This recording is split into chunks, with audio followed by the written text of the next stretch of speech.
The Special Tribunal for تعقد Lebanon المحكمة الخاصة is sitting in an open session in the case of the prosecutor versus Ayash ضد عياش بدر الدين مرعي عنيسي وصبرة.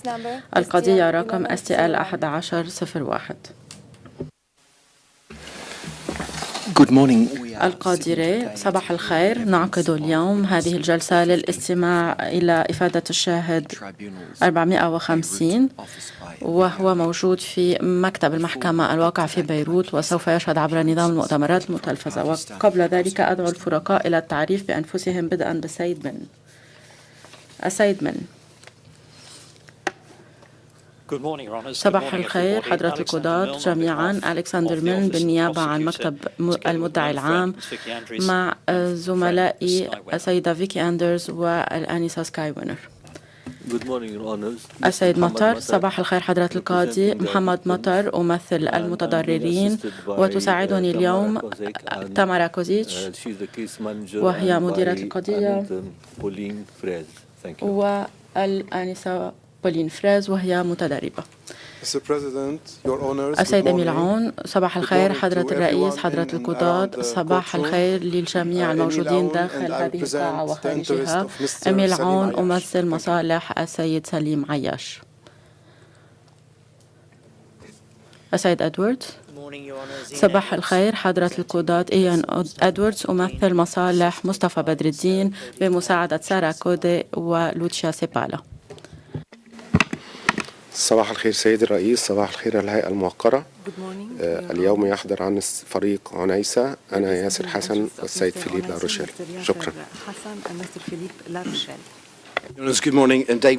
ديفيد يونغ. صباح الخير. ديفيد يونغ أمثل مصالح أسد صبرا بمساعدة السيدة سارة بفدل وهي مديرة قضايا معاونة.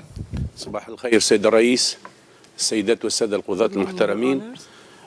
أنا الأستاذ محمد عويني أمثل مصالح السيد حسن مرعي بمعية الأستاذ جاد خليل والأستاذ أندرياس بوشي والأستاذة ناتالي لوبلان. شكرا سيد الرئيس. القاضي ري. شكرا، وأشير إلى وجود ممثلين عن مكتب الدفاع في قاعة المحكمة. سيد ميل. السيد من. شكرا حضرة القاضي. الشاهد الذي سوف يدلي بإفادته صباح اليوم يخضع لتدابير الحماية، وبالتالي سوف يعرف على أنه الشاهد 450. وكما تذكر المحكمة لقد قدمت إفادته بموجب المادة 155 وقبلت بها الغرفة كجزء من القرار الثاني بشأن طلب الادعاء حول إجراءات الحماية، وقد منحت تدابير الحماية بموجب قرار الصادر في 17 من حزيران يونيو 2014. بعد بضع دقائق سوف نستدعي هذا الشاهد عبر نظام المؤتمرات المتلفزة من بيروت، ولكن بموجب ما قمنا به مع الشهود الآخرين سوف أعطي ملخص عن إفادته بشكل مسبق. إذن إن إفادة الشاهد ذات الصلة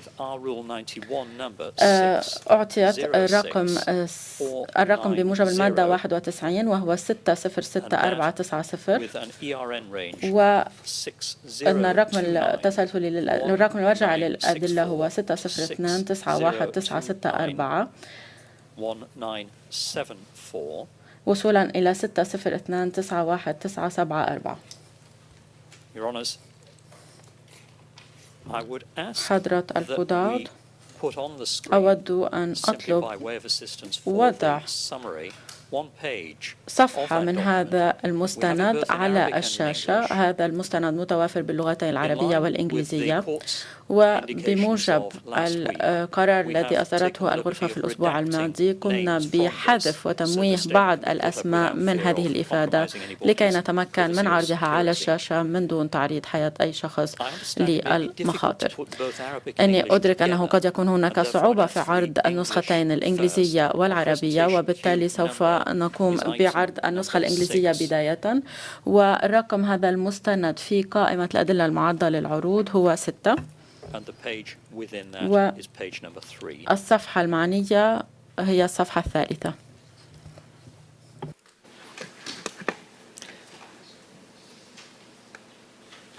Your Honour, in his witness statement, حضرة القاضي في إفادته التي أخذت في كانون الأول ديسمبر من العام الماضي قال الشاهد أنه يعمل في الجيش اللبناني وأكد أنه قام بصياغة التقرير السابق الذي يحمل الرقم 50003713 وهو الرقم المرجعي للأدلة وهو جزء من مستند أكبر.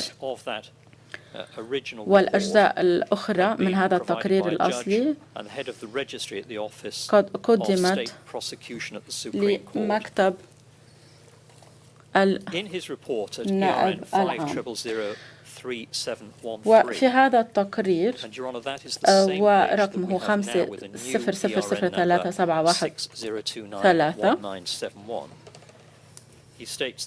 وقد أعطيناه رقم مرجعي جديد يقول أنه كان موجود في موقع الجريمة حيث قتل الرئيس الحريري ولاحظ وجود ذباب أزرق بالقرب من إحدى السيارات المحترقة على الرصيف لناحية الجهة الغربية لمبنى سان جورج. وقد وجد جثة محترقة تحت السيارة وكان بإمكانه رؤية جزء فقط من هذه الجثة والجزء المتبقي كان تحت السيارة. وقد اتصل الشاهد بالسلطات المعنية لاتخاذ التدابير الضرورية. حضرة القاضي، أود الإشارة إلى أن الجثة كانت تعود للشاهد أو للمتضرر محمود آل محمد، ولكن الشاهد لم يكن يعرف ذلك في حينها ولم يدرك ذلك إلا بعد وقت. هل يمكن أن نعرض النسخة العربية من هذا التقرير وهو المستند رقم 6؟ يعتبر المتحدث المستند رقم 4 ونعرض الصفحة 8 منه. القاضي ريش: شكرا سيد من، لقد قرأت تلخيص. هل يمكن أن تحدد لنا التاريخ الذي كان موجودا فيه الشاهد والذي وجد فيه هذه الجثة؟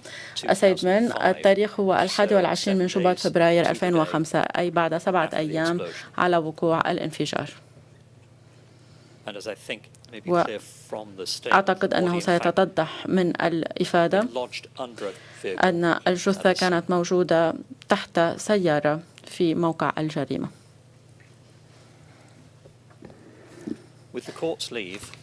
بإذن من الغرفة سوف أستدعي الشاهد 450 الموجود في مكتب بيروت.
Do we have an exhibit number, Mr. Milne? القادري: هل سوف نعطي هذه الإفادة رقم بينة؟ السيد ميل: سوف نعطيها رقم بينة وربما تصبح البينة التالية وهي البينة P 185. The statement القادرة إفادة الشاهد ستصبح البينة P 185. هل من مرفقات أو هي موجودة كلها ضمن الرقم المرجعي للأدلة الذي ذكر للتو؟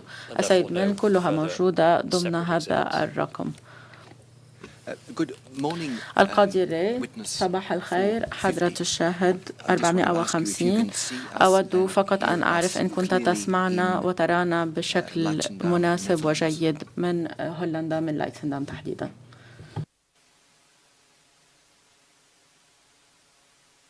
Answer. Good morning. Yes, I can hear you and see you clearly.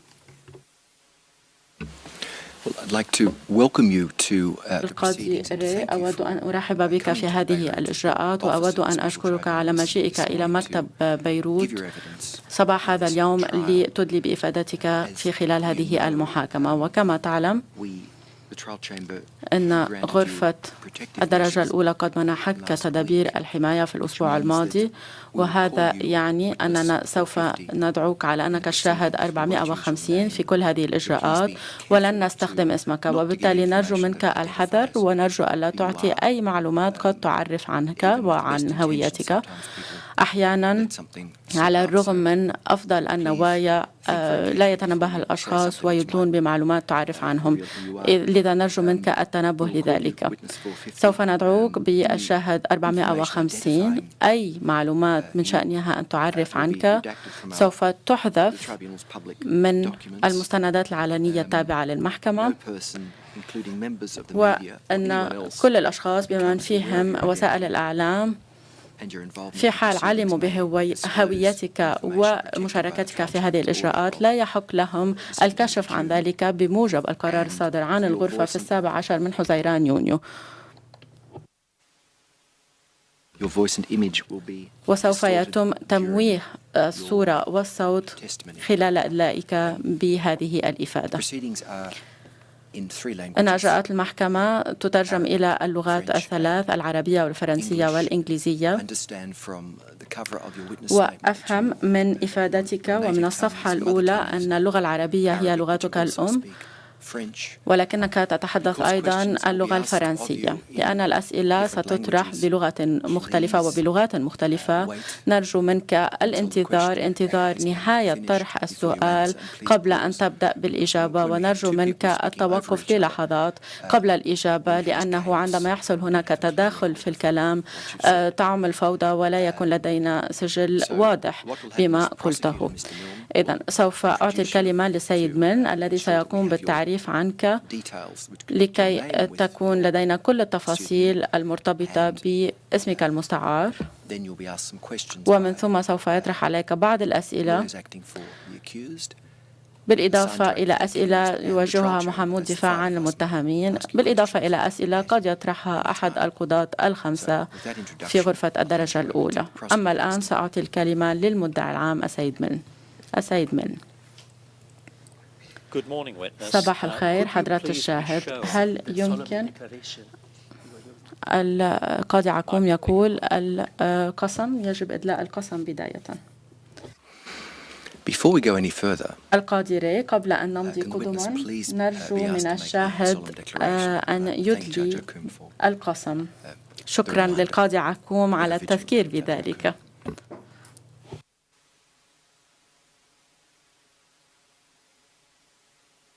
Witness, I solemnly declare that I will speak the truth, the whole truth, and nothing but the truth.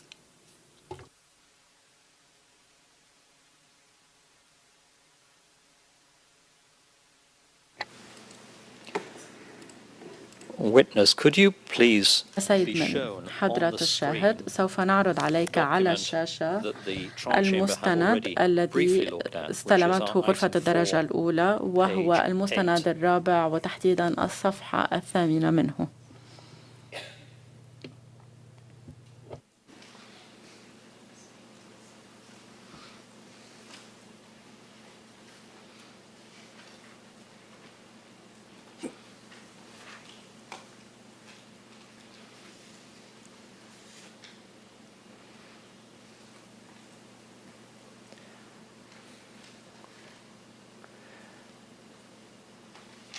I hope you can see that on the screen. السيد ميل، أرجو أن تتمكن من رؤية هذا المستند على الشاشة. Although Witness, yes, I can see it clearly. السيد ميل، names have been على blanked الرغم out, من that is, حذف بعض redacted, الأسماء do you من المستند، recognize the statement? هل تتعرف إلى هذا المحضر؟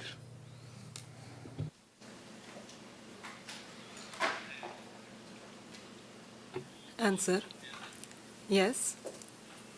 The document is in my own handwriting. I have provided the information included in this report.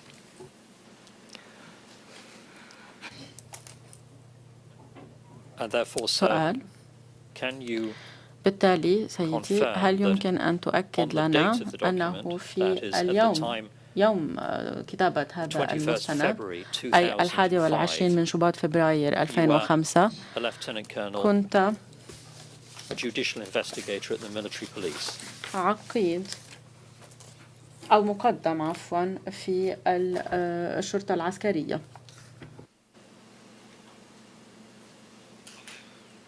Answer, yes, right.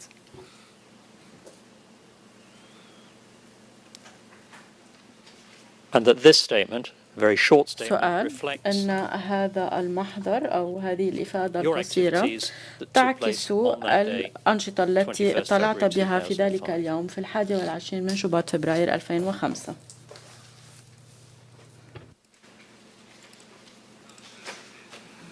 Yes, right. Answer.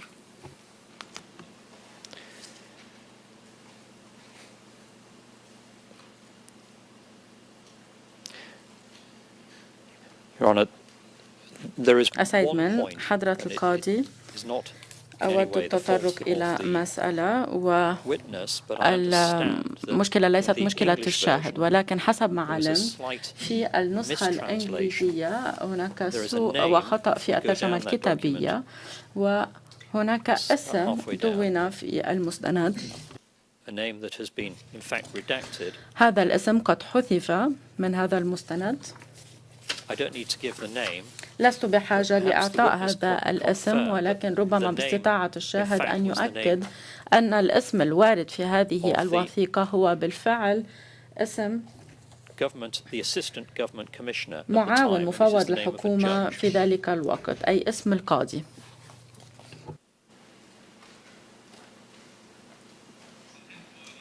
Answer, yes, it is true. It is included in the report in the correct way. Yes.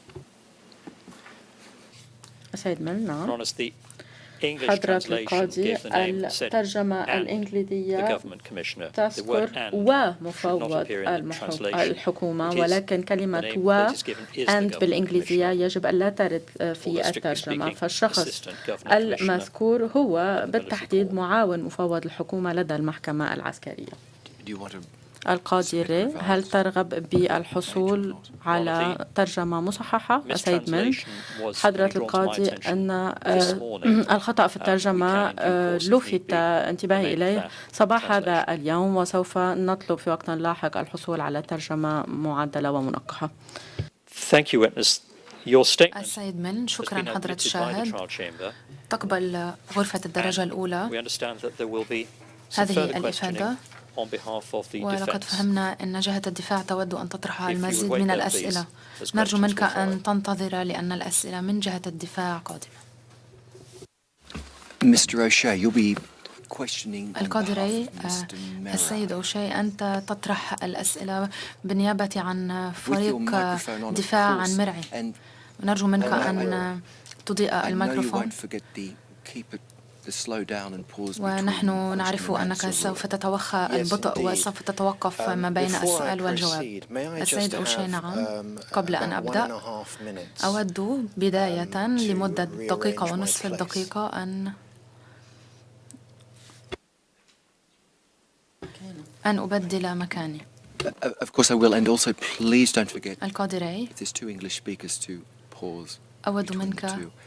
إذن أن تتوقف لبرهة قبل أن تتكلم أيضا.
السيد أوشي. عفوا، السيد ميل يتناول الكلمة ويقول قبل أن يطرح السيد أوشي الأسئلة أود أن أوضح ما يلي لقد منحنا رقم P185 لهذه الإفادة، وكنت أود أن نسجل أن رقم البي يرتبط بالنسخة الأساسية غير المموهة من الإفادة، وبالطبع بإمكان غرفة الدرجة الأولى أن تطلع عليها. وبالطبع النسخة المموهة وهي بمثابة الملخصات موجودة للعرض. القادري لقد فهمنا ذلك، هذه النية. السيد من السيد أوشي. حضرة القضاة، بما أننا نتكلم مع شاهد يتمتع بتدابير الحماية، أرجو منكم أن ندخل أو أن نبدأ في جلسة سرية لحوالي 5 إلى 10 دقائق. القادري. السيد أوشي، عادة غرفة الدرجة الأولى لا تدخل في هكذا جلسات إلا إذا ما كان ذلك ضروريا جدا، وبالطبع فيما نحن موجودون هنا اليوم كنا نفضل أن تكون قد لفت نظرنا إلى تلك المسألة لكي نتخذ التدابير الملائمة في تلك الحالة. فلما لا نبدأ على الشكل التالي؟ نبدأ بالاستجواب المضاد من غير أن نكون في هذه الجلسة السرية، وبإمكاننا أن نعيد النظر في هذه المسألة لاحقا.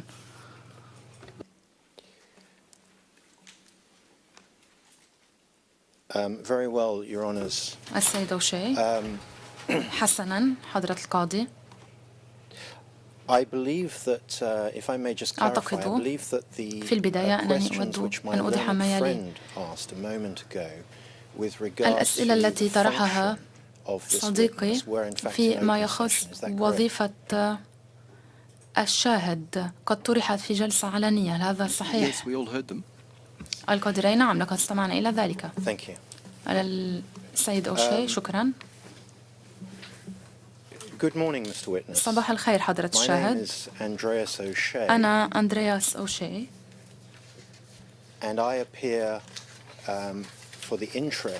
وأنا هنا أمثل مسار هو غير موجود هنا بالطبع كما تعرف، لكن يمثله فريق من المحامين للدفاع عن مصالحه. في المقام الأول Witness, good morning. Thank you.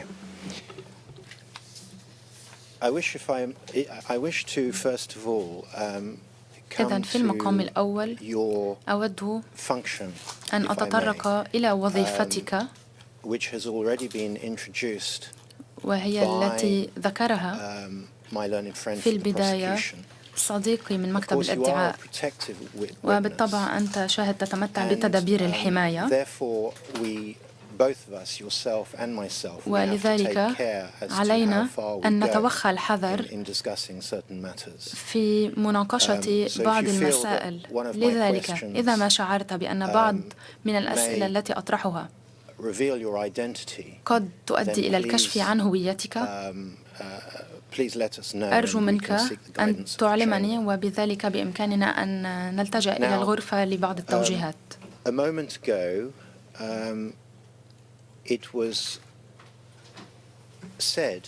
قيل منذ لحظات باللغة الإنجليزية، وهي اللغة التي كنت أتكلمها، إنه في تاريخ 21 من شهر شباط من العام 2005 كنت تعمل في الشرطة العسكرية، وهذه هي الترجمة التي استمعت إليها بالإنجليزية، وهذا ما كتب في هذا المحضر. هل هي الشرطة العسكرية أو الاستخبارات العسكرية؟ وحسب ما أفهم أن الشرطة العسكرية هي التي تتولى الانضباط أو التأديب، أما الاستخبارات فالاستخبارات هي التي تتولى المعلومات لمصالح الدولة.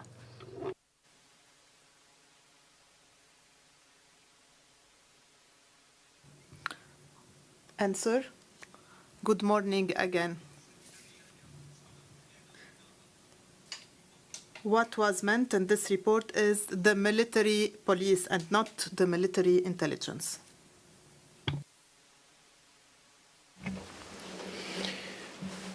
So, does that mean that you deal with issues هل of يعني ذلك discipline of the أنك military? تتولى مسائل ترتبط بتأديب أو الانضباط ضمن الجيش؟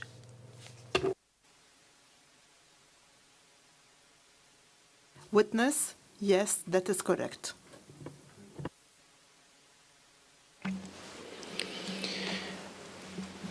And it was said that you وقيل أيضا were an investigator or in the investigations إنك division. كنت في منصب المحقق، So it would be your function أي to من where مهامك an offence had been committed في حال and a ارتكاب suspect الجرائم was within the military. وفي حال وجود مشتبه به ضمن الجيش، من واجبك أن تحقق في تلك الجريمة المزعومة إن كانت جنائية أو تأديبية.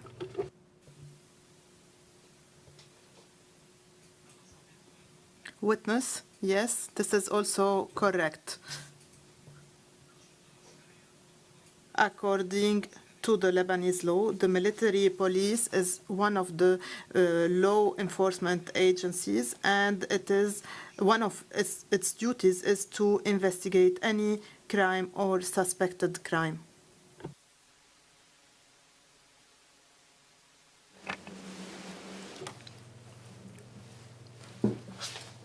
Well, following from your سؤال. last answer, انطلاقا من الإجابة الأخيرة، just to clarify, is that ولأغراض any crime التوضيح، or suspected crime where the suspect هل is a member هذه of the military, or does it جريمة also extend أو جريمة مشتبه to any بارتكابها crime or عندما يكون suspected المشتبه crime به committed by anyone من else ضمن who is الجيش، not in أو the هل military? تمتد هذه الصلاحيات إلى أي جريمة يرتكبها أي فرد آخر ليس ضمن الجيش؟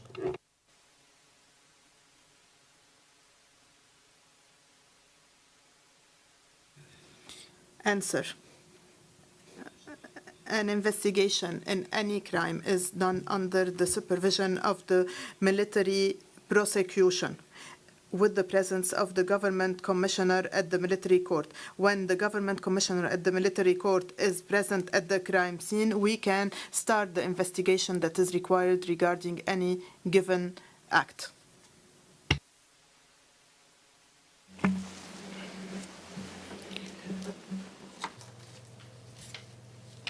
Can you please help the سؤال: chamber هل بإمكانك سيدي as to when a suspected crime أن would fall under تقول لي غرفة military الدرجة الأولى jurisdiction and when it would متى fall under تقع the jurisdiction of جريمة the ordinary تحت courts? اختصاص العسكري ومتى تخضع إلى الاختصاص المحاكم العادية؟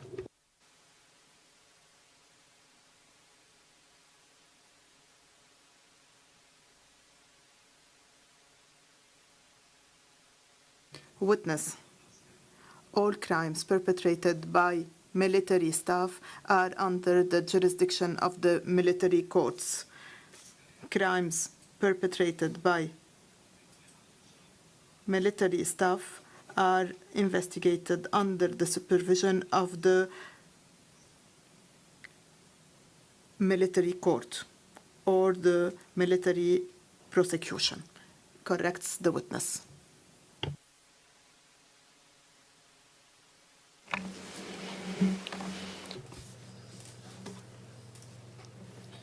If a crime سؤال: affected إذا ما the security of the state, وقعت جريمة تؤثر على أمن الدولة but it was not known who the perpetrator was, لكن لم يعرف من would ارتكبها. that be sufficient to bring هل it يكون within military ذلك jurisdiction? كافيا ليخضع للقضاء العسكري؟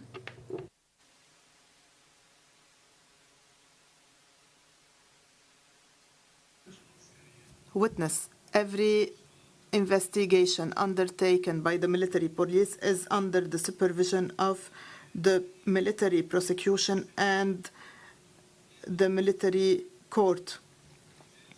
Any rogatory by the military prosecution allows the military police to initiate investigation in any given crime.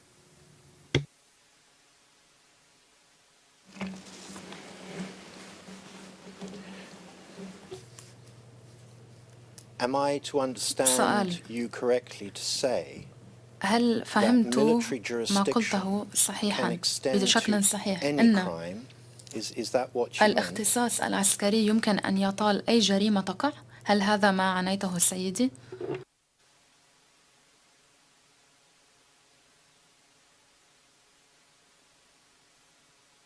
Witness, if there is an assignment by the military judiciary or the military prosecution regarding this crime, this entitles the military police to undertake investigation regarding this particular act.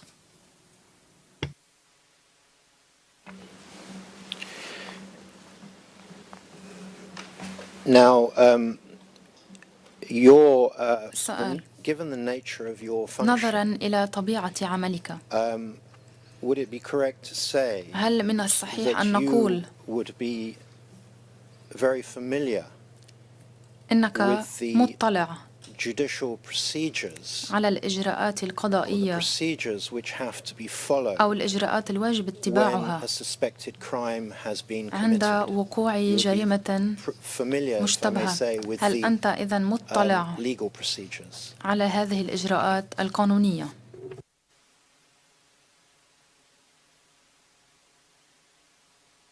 Witness, that is correct.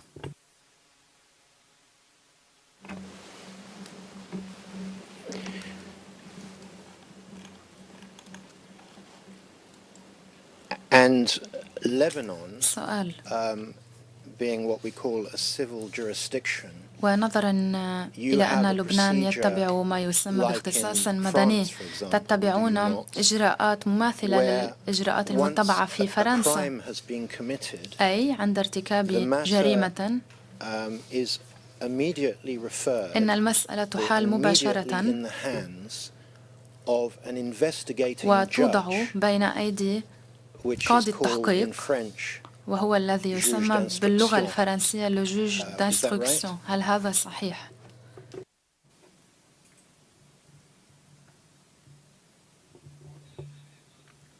Answer.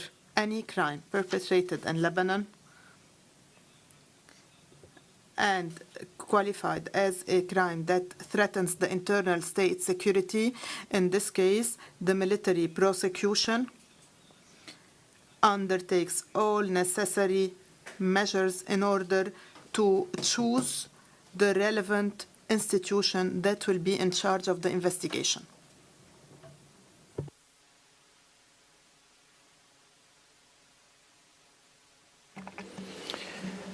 How is that decision made? سؤال: كيف يتخذ هذا القرار؟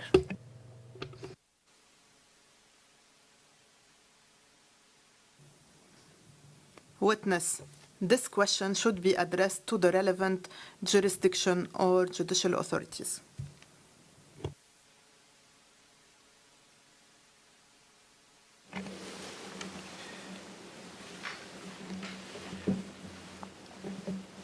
How is it determined سؤال: who will be the juge d'instruction, كيف the يحدد investigating judge in من any هو particular crime قاضي scene? التحقيق في أي مسرح جريمة؟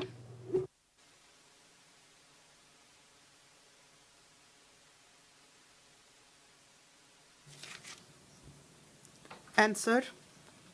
I repeat my previous answer. The relevant judicial authority is to determine the relevant investigating judge.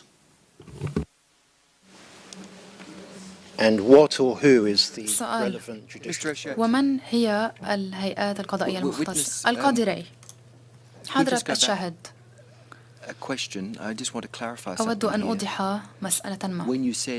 عندما قلت يجب أن توجه هذه الأسئلة إلى الهيئات القضائية المختصة، هل تقول إنك لا تعرف كيف يجري هذا الاختيار؟ لأن هذا هو السؤال الذي طرحه السيد أوشي، سألك من الذي يقوم بهذا الخيار، وقلت يجب أن توجهون السؤال إلى شخص آخر.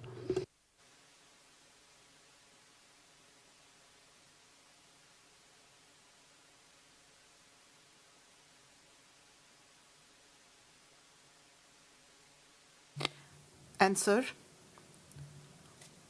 At the personal level, I might know the answer, but it is up to the judiciary to determine the judge and the relevant authority that will be assigned to undertake the investigation.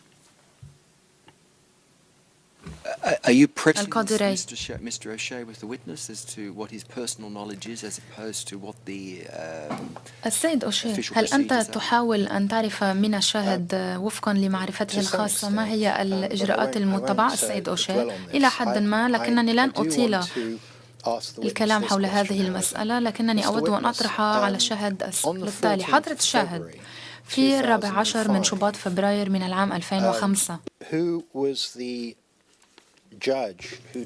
من هو القاضي الذي اتخذ القرار بشأن قاضي التحقيق في الانفجار الذي نتكلم عنه اليوم؟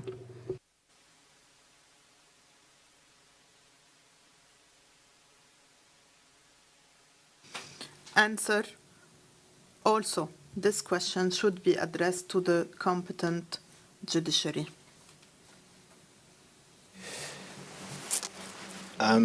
And when you say that, السؤال، وعندما تقول ذلك هل بإمكانك أن توضح هل أنت تعرف الإجابة أم لا تعرفها؟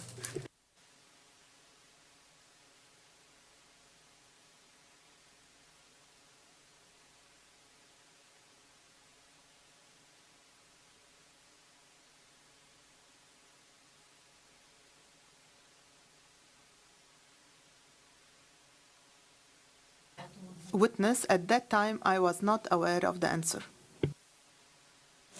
Thank you. شكرا. Now, you attended the crime scene on the 21st of February. لقد ذهبت إلى مسرح الجريمة في 21 من شهر شباط 2005. هل ذهبت إلى مسرح الجريمة في أي تواريخ أخرى غير التاريخ المذكور؟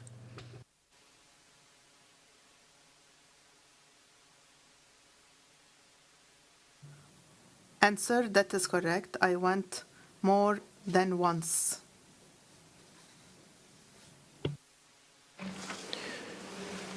To your recollection. سؤال، على حد ما تذكر كم عدد المرات التي قصدت فيها مسرح الجريمة اعتبارا من تاريخ 14 من شباط فبراير وبعد ذلك؟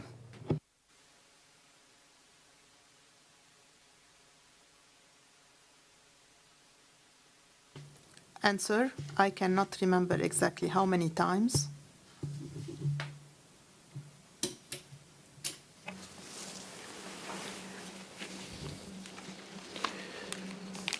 سؤال،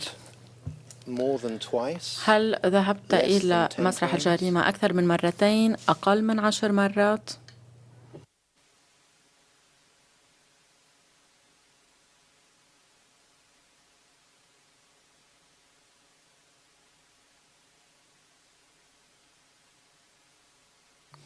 Answer, more than twice, but I cannot remember exactly how many times.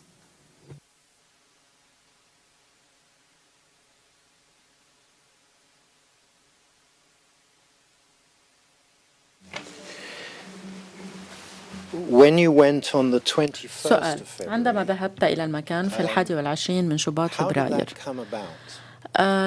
كيف جرت الأمور؟ كيف انتهى بك المطاف بالذهاب إلى مسرح الجريمة في ذلك اليوم؟ هل يمكن أن تشرح لنا ما حصل؟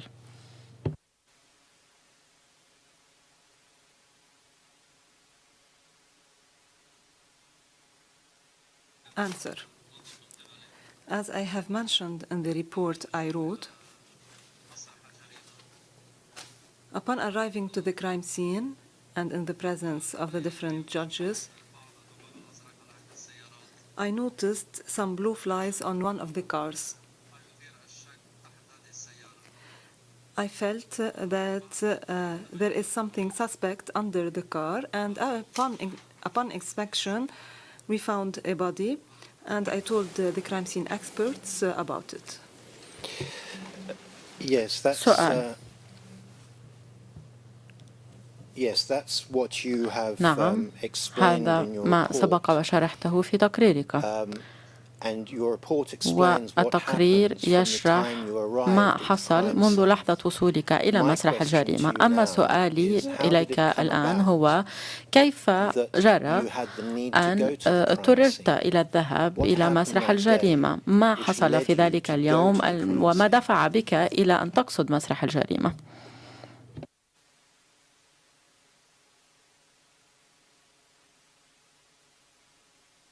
Answer.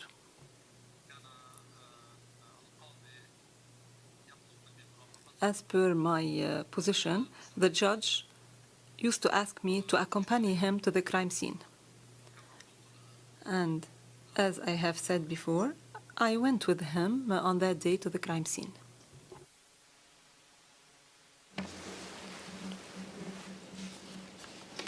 And were you told what the purpose was of that سؤال: visit to وهل the قيل crime لك scene ما هو before you الهدف arrived من there? زيارة مسرح الجريمة قبل وصولك إلى المكان؟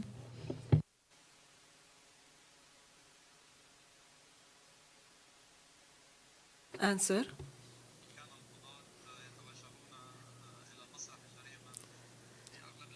The judges went to the crime scene on most days.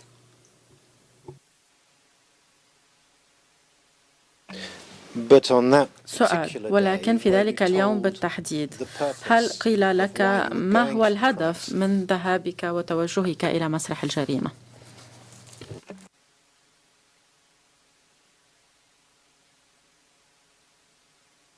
Answer.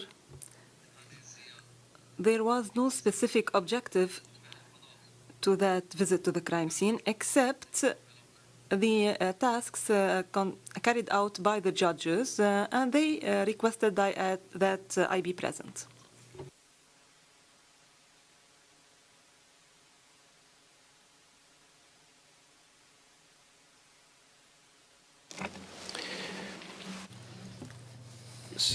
سؤال: وبالتالي إذا فهمت الغرفة الأدلة التي قدمتها بوضوح، في 21 من شباط فبراير وعندما ذهبت إلى موقع الجريمة ذهبت إلى المكان لأن القاضي طلب منك الذهاب، ولكن لم يكن لديك أي معلومات حول السبب الذي دفعك إلى الذهاب.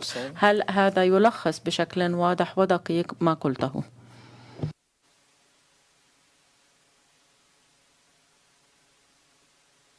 Answer. Yes, correct.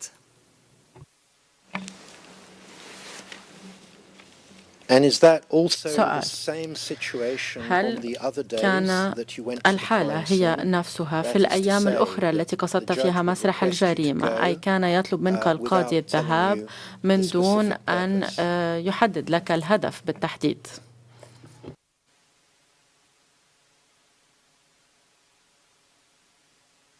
Answer. Yes, correct.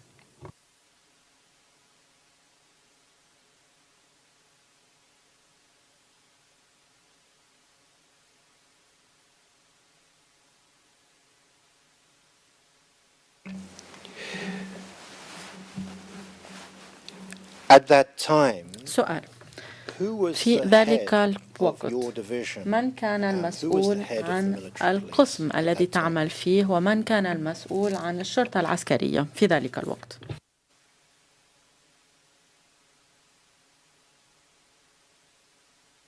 Answer.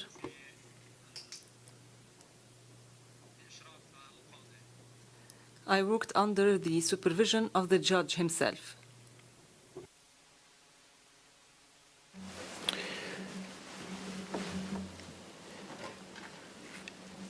Yes, you've explained that procedure to us نعم، very سبق well. وشرحت لنا هذا الأمر بشكل واضح.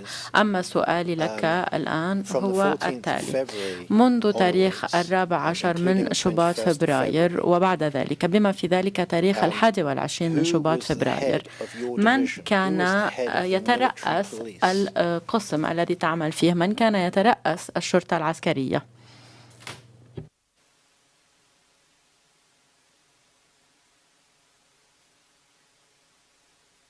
Answer.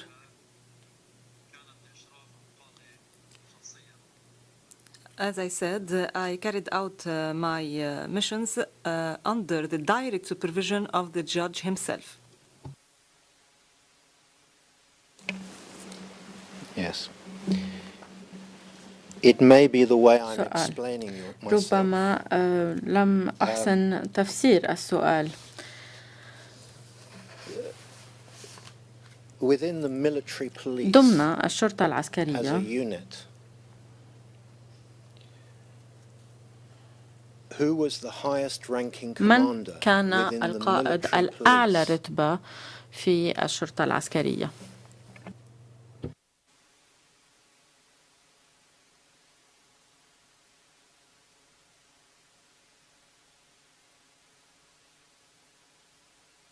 Sir, as part of my assignment, I was working under the military public prosecution.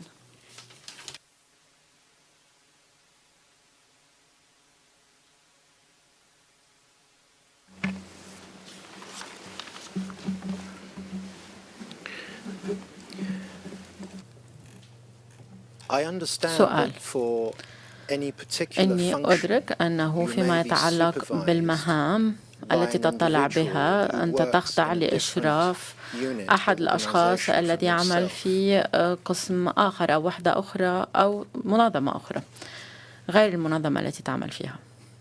You have stated to the chamber لقد قلت للغرفة that you أنك were working كنت for the تعمل military في police. الشرطة العسكرية. And my question is, وسؤالي لك هو: was the highest من ranking كان individual within the الضابط military الأعلى police رتبة، من كان الشخص at that الأعلى time? رتبة ضمن الشرطة العسكرية في ذلك الوقت؟ آمل أن يكون سؤالي واضحا.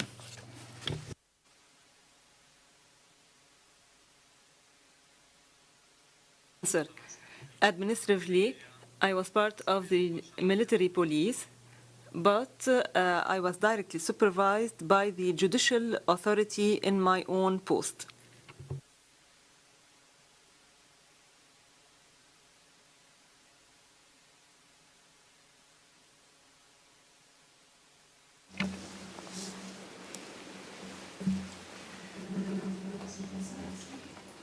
Mr.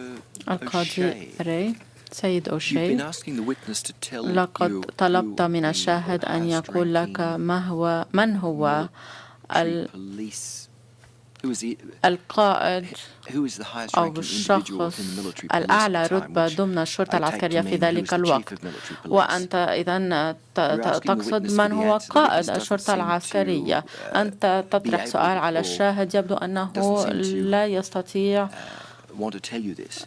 أو لا يرغب بأن يجيب عن ذلك. هل أنت تعلم شخصيا من هو هذا الشخص؟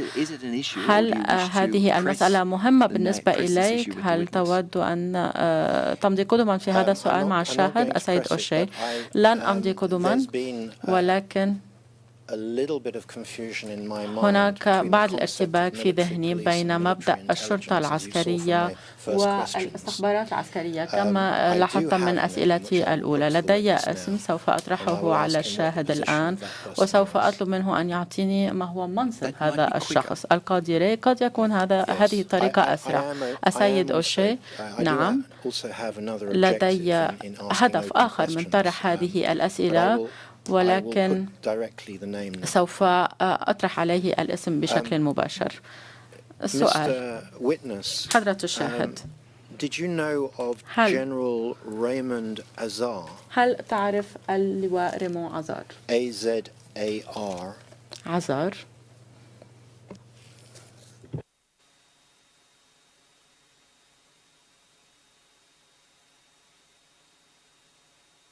Answer, yes, correct. Can you please tell the chamber سؤال، هل يمكن أن تقول لي الغرفة ما كان منصبه تحديدا؟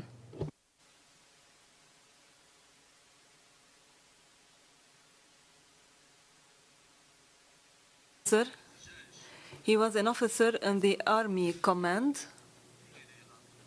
I do not remember what was his position at the time.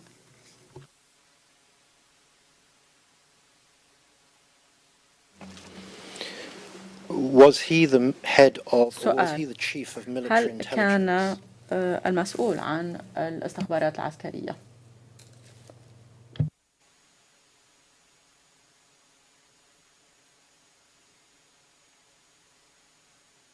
Sir, not correct.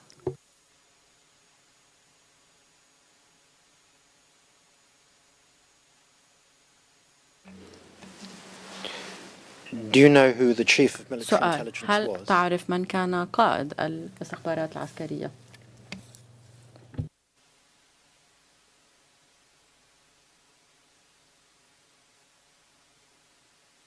Sir, allow me to correct something. Maybe I was confused by the name. I know two officers in the army with the surname Azar. Yes, I think that Raymond Azar was the head of the military intelligence.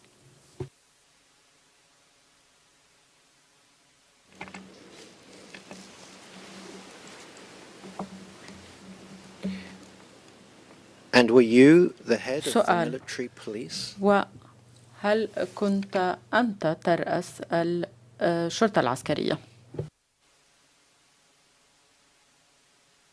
Answer, no, that's not correct. Do you know who was? سؤال، هل تعلم من كان هذا الشخص؟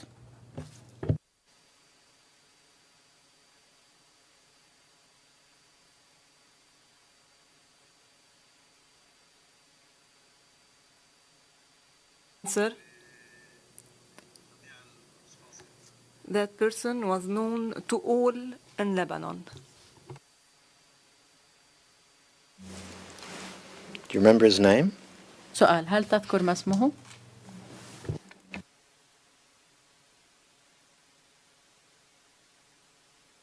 Sir, he is now a retired officer, as far as I remember. Do you know his name? هل تعرف ما اسمه؟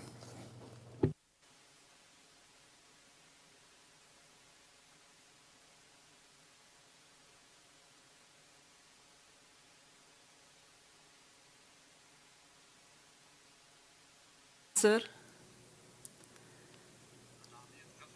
as far as I remember, he was Brigadier General Ghaffari.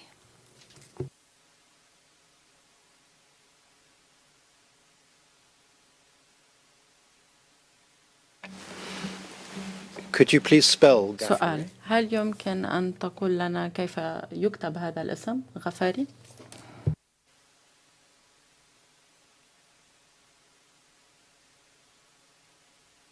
Sir, in Arabic, it's translated to English Ghafari. Interpreter spelling. That's amply sufficient. Thank you, Madam Interpreter. سؤال، هذا يكفي. شكرا للمترجمين الفوريين على ذلك.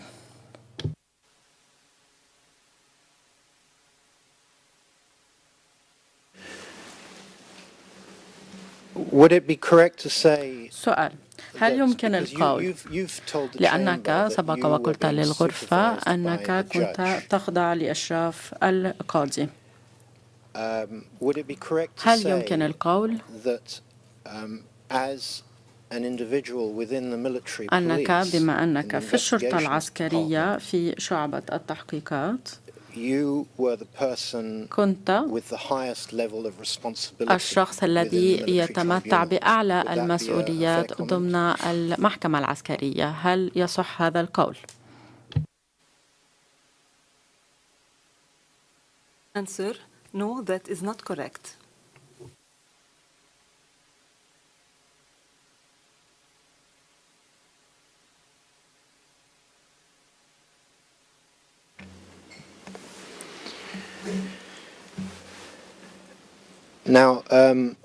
سؤال: في وقت سابق خلال طرحي للأسئلة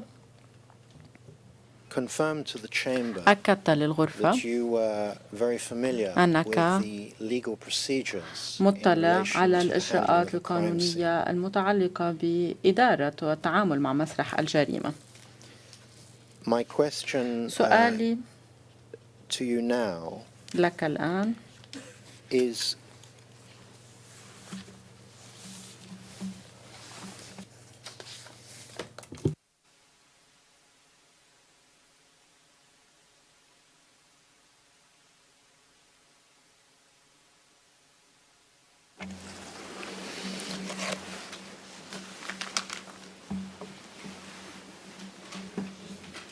Can you please tell us هل يمكن أن تقول لنا where the procedures are contained أين توجد هذه الإجراءات المتعلقة بإدارة مسرح الجريمة وذلك ضمن اختصاص القضاء العسكري؟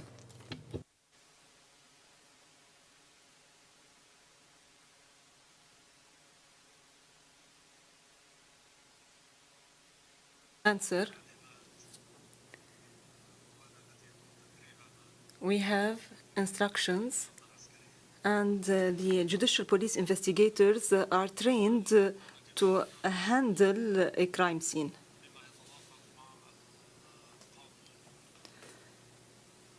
It should be in compliance with the law and the instructions of the judicial authorities.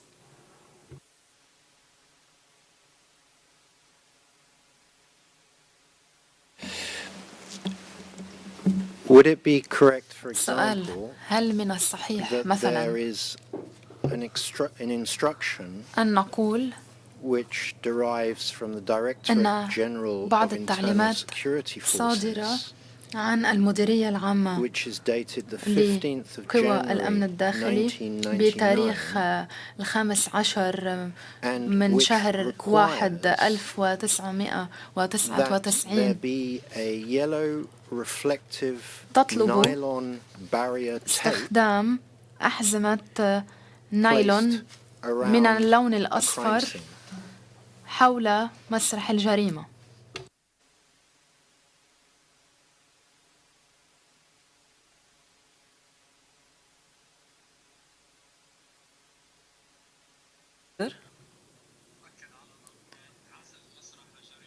According to the instructions, we have to cordon off the crime scene with any available tape. It's not necessary that the tape is yellow or green or any other color.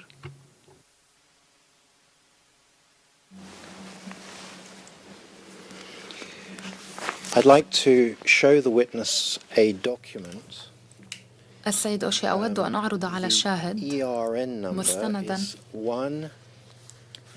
يحمل الرقم 1DT 3 0002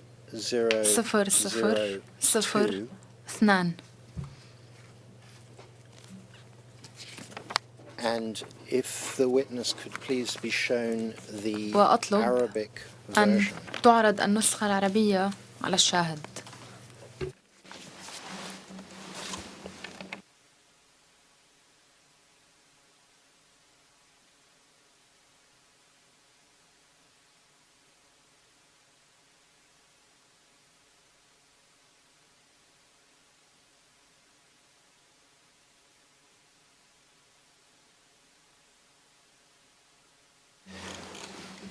Is that now on the screen for the witness? السيد أوشي، هل هذا المستند يعرض الآن على الشاشة أمام الشاهد؟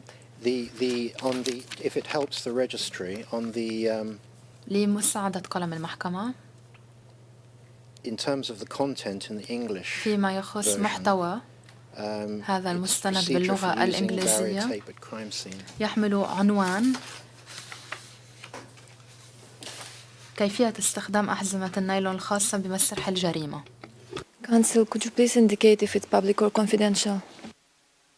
بإمكانك أن تشير إلى ما كان مستندا علنيا أو سريا. السيد أوشي، إنه مستند علني.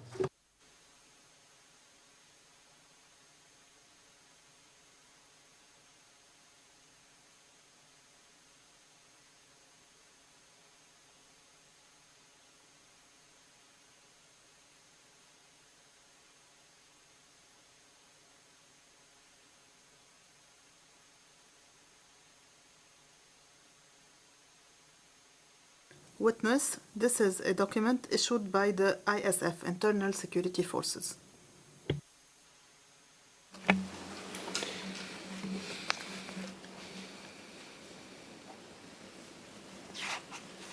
I'll just give you a moment to read it. سيد أوشي، سوف أعطيك بعض اللحظات لكي تطلع على الوثيقة.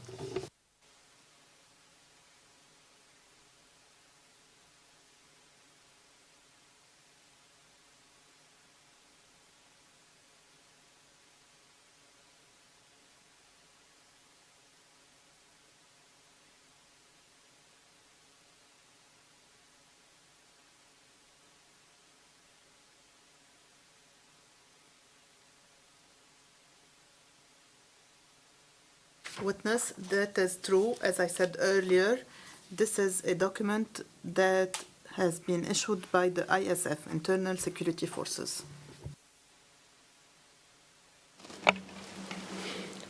Yes. And is this a document which you have seen before? وهل هذا مستند طلعت عليه من قبل؟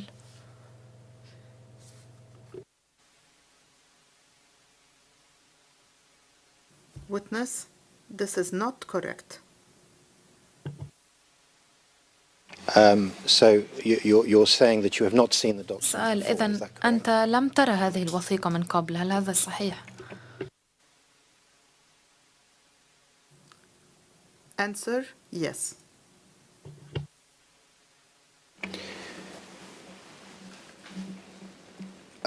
But do you agree سؤال، لكن that this instruction هل contained in this توافق document أن التعليمات الواردة في was an هذا instruction which المستند was issued? كانت تعليمات صادرة؟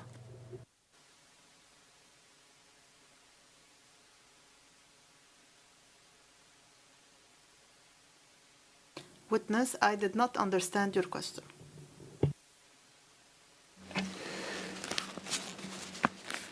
You said you have not seen this سؤال، document لقد before. قلت أنك لم ترى هذه الوثيقة من قبل، Are you aware لكن of the fact that هل the ISF has تعرف issued an instruction أن قوى الأمن الداخلي قد yellow أصدرت reflective nylon barrier tape? تعليمات بشأن أحزمة نايلون من اللون الأصفر بمادة عاكسة للنور؟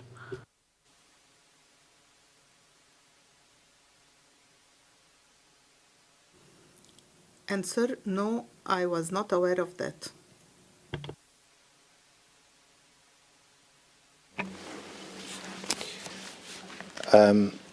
Your Honours, unless there is any objection on السيد the أوشي، part of حضرة the القضاة، prosecution, إذا I ما would لم like يكن أي to اعتراض have this من document مكتب الادعاء، submitted. أود I أن don't know يتم what number we've got to, but I قبول believe it must be a D هذا something. المستند من ضمن قائمة البينات.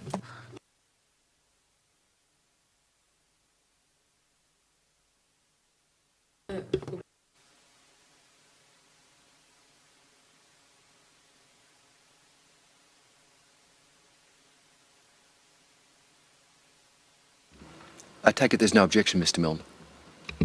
السيد ميلن، ليس لديكم أي اعتراض، صحيح؟ We don't السيد ميلن، object. It's not لا been accepted نعترض by the witness, of course, but we بالطبع. can't object to it going in on its own لم terms. يقبله شاهد بالطبع، لكن لا يمكننا أن نعترض على قبوله ضمن قائمة البيانات. القادرة، سوف يمنح هذا المستند رقم بينة. Document number is موظفة 3D8. قلم المحكمة، رقم هذا المستند هو 3D8.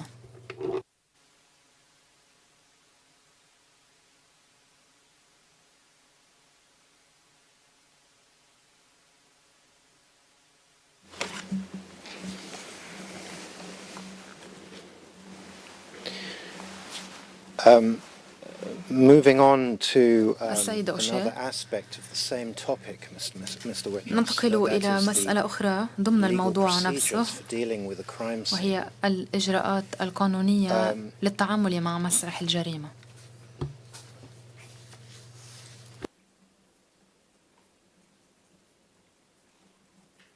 Is it correct that there is an instruction هل من الصحيح which addresses the problem أن بعض التعليمات of security forces تتناول موضوع عناصر القوى الأمنية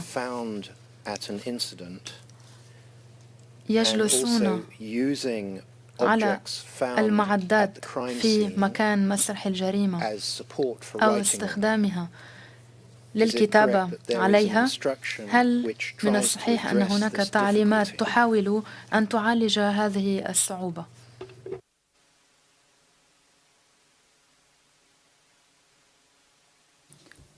Witness, I did not understand the question.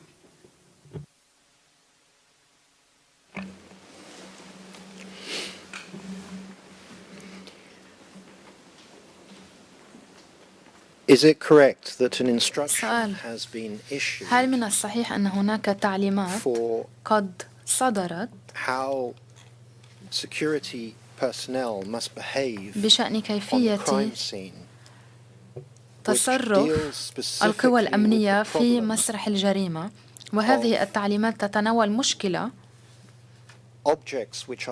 وهي أن بعض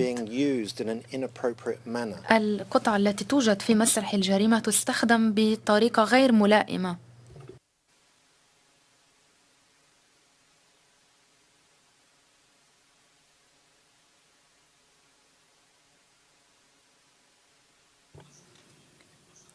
Answer. The surveying of the crime scene is done by the forensics teams. Consequently, any evidence or any trace on the crime scene must be preserved because it is a piece of evidence and it should be preserved by the same forensic team members. That's why all types of information and instructions highlight the necessity to preserve such traces and evidence and to refrain from tampering with them in any way.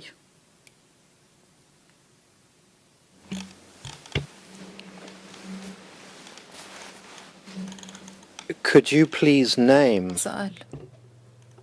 one of those instructions هل بإمكانك سيدي أن تعطينا عنوان هذه التعليمات التي تمنع العبث بالآثار في مسرح الجريمة؟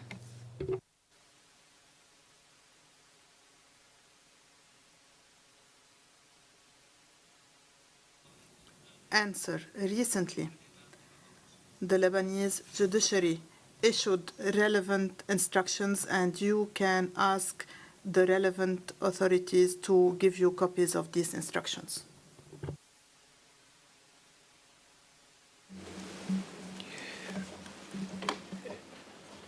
Can you tell us سؤال. any of the instruction numbers? هل بإمكانك أن تعطينا أحد أرقام هذه التعليمات؟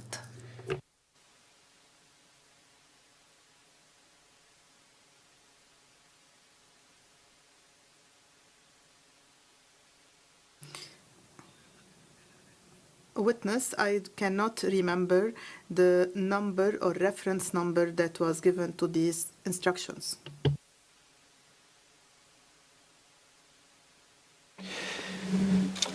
There is a very famous instruction, isn't there, which is السيد dated the أوشي 23rd of January 1963. إحدى التعليمات صادرة في 23 من شهر كانون الثاني من العام 63 وهي من التعليمات الأولى التي صدرت بشأن هذه المسائل وهذه التعليمات كانت ما زالت مطبقة في شهر شباط. هل أنت مطلع على هذه التعليمات للعام 63؟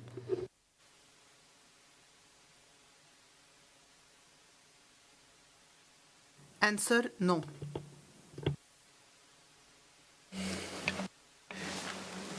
I'd like to now show the witness, if I may, سيد أوشي أود الآن أن أعرض على الشاهد ERN الوثيقة التي تحمل الرقم المرجعي للأدلة 1DT 3 0001 underscore T. Sorry, it doesn't have the underscore T in the Arabic. It's the Arabic version which I wish to show. بنسختها العربية. And you'll see the numericals 151 at the top of the وترون Arabic version. أن هذه الوثيقة تحمل الرقم 151 في عنوانها.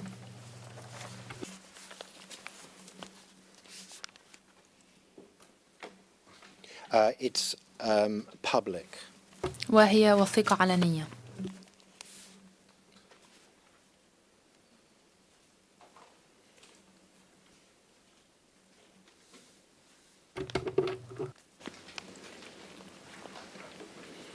When that comes up, Mr. Witness, I'll allow you a couple of يقول minutes to read through that. عندما تعرض عليك الوثيقة سوف أتيح لك بعض الوقت لكي تطلع عليها.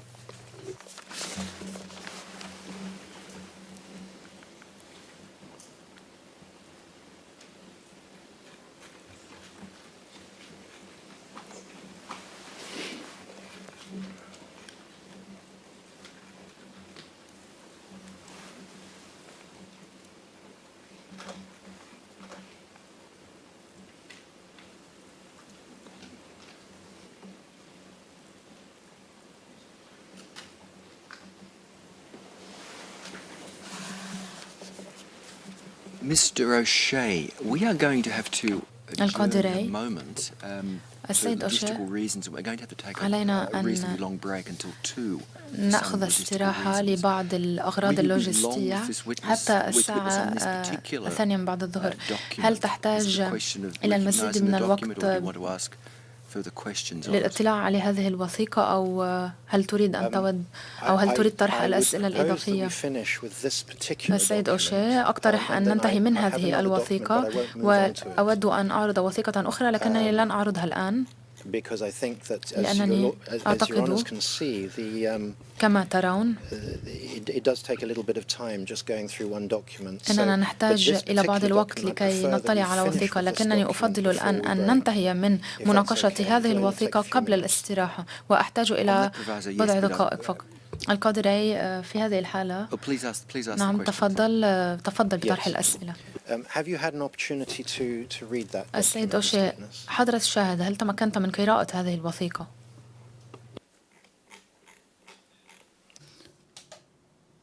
Answer, yes.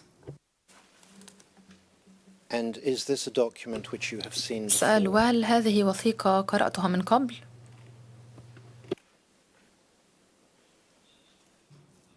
Answer, no, I haven't read it before.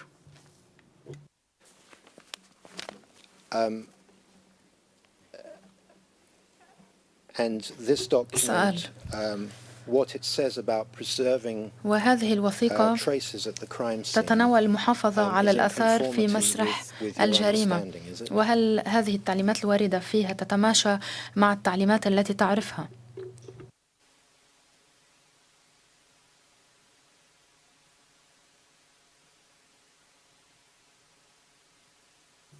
Answer. These instructions prohibit from undertaking any activity that would tamper the evidence or traces at the crime scene, and these are internal instructions for the ISF. السيد أوشي، شكرا.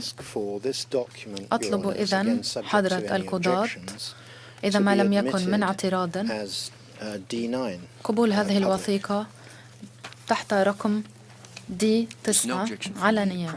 القاضي ما من اعتراض من جهة الدفاع، لذلك نحن نقبل هذه الوثيقة أنها تحمل رقم 3D9. السيد أوشي،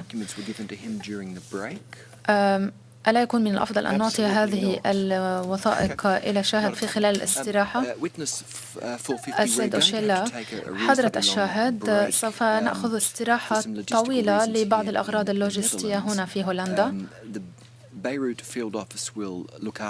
وسوف يعتني بك الموظفون في مكتب بيروت، وسوف يقدمون إليك